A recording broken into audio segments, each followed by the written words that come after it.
Namaskar. I am Dr. Ambuj Thakur from the Department of History, Chandrakamal Besborua College, Tiok in Upper Assam. A very good evening to you all. Today, I am going to talk about a very important power which left an abiding influence in the life and the history of this region and beyond. You might be wondering, what am I talking about? But if you look at the screen slides along with my video presentation today, you'll see the pictures of an old royal palace and a number of coins. By this time, I believe many of you might have guessed correctly what I'm referring to. Yes, my dear friends, I'm referring to the famous Ahom Kingdom of Assam. The Ahom dynasty ruled Assam for nearly 600 years, from 1228 CE to its final demise in 1826 CE. It was an uninterrupted rule of 600 years which reshaped the entire landscape, economy, culture, language, religion of the people of this region. The Ahom Kingdom was started by a prince from the land of Mungmao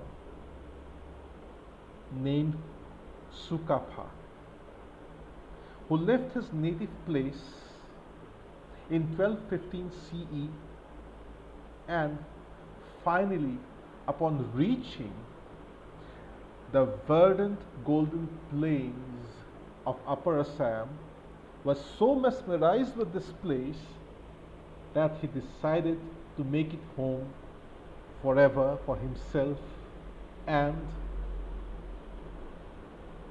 his descendants. Upon entering these verdant plains of Assam and upon realizing how fertile it was, he famously referred to it as Mungdung Sumkham, meaning the land of plenty, the land of golden harvest. And from him began a long chapter in the history of this region. The Ahoms had expanded greatly their rule by the end of the 15th century under the famous ruler Suhungmung and thereafter his son Suklingmung. And then the next important ruler was Pratap Singha, who ruled from 1603 to 1641. And this was the period which also marked the period of conflict for nearly over half a century with the Mughals. Unfortunately, under the King Jayadhaj Singha in 1662-63, Aurangzeb's general Mir Jumla managed to defeat the Ahom army and enter the capital Gorgaon. But The indomitable spirit of the Ahoms and as well as the excesses of nature forced the invaders to flee, and by 1671 the ignominy of defeat was erased with the magnificent victory at Saraighat in present-day Guwahati, which was both a land and a naval battle, epitomized in the heroic and valorific deeds of the Ahom generals Lasit Borphukon, by the way, whose statue was unveiled in the Indian Military Academy a couple of years back, and the then Prime Minister of the Kingdom, Aton Buragohai Rajmontri Dangoria, as well as people like Bagh Hazarika and many others. And by 1681, the Mughals were finally defeated at the Battle of Itakuli, again in present-day Guwahati, never to return again and set their foot in Assamese soil. And from then onwards began another glorious chapter in the history of Ahom rule in Assam under the Tungkhungya dynasty,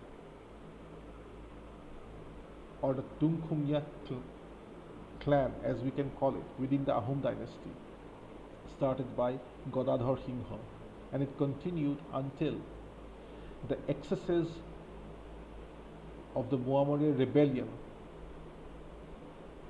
from 1680 onwards, and then finally the Burmese invasion towards 1819 AD, and the final takeover of the kingdom by the British following the Treaty of Yandabo in 1826. But as you can see the slides here, so this picture shows the Ahom royal palace at Gorgaon, which was a wooden palace in the beginning, but it was later was constructed into a brick and mortar building by the Ahom ruler Swargadev Rajeshwar Singha in 1752 AD, or Common Era as we call it, 1752 CE. It was situated on the banks of the river Dikho,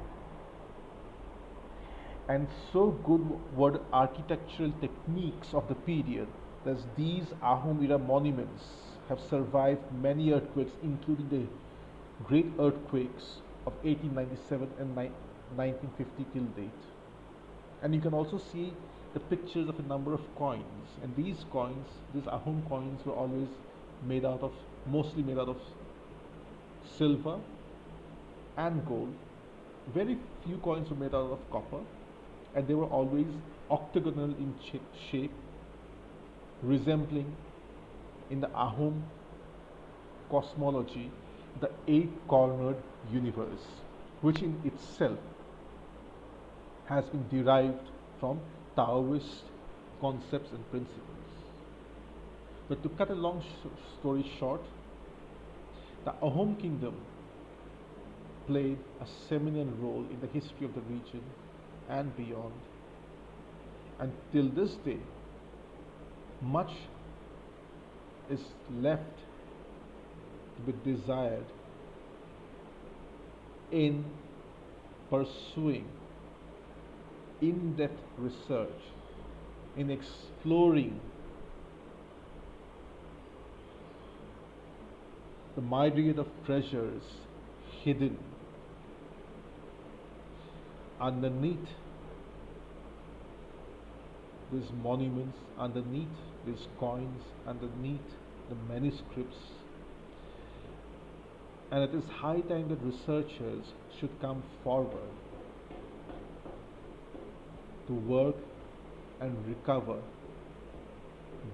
which might be lost in history forever. Thank you.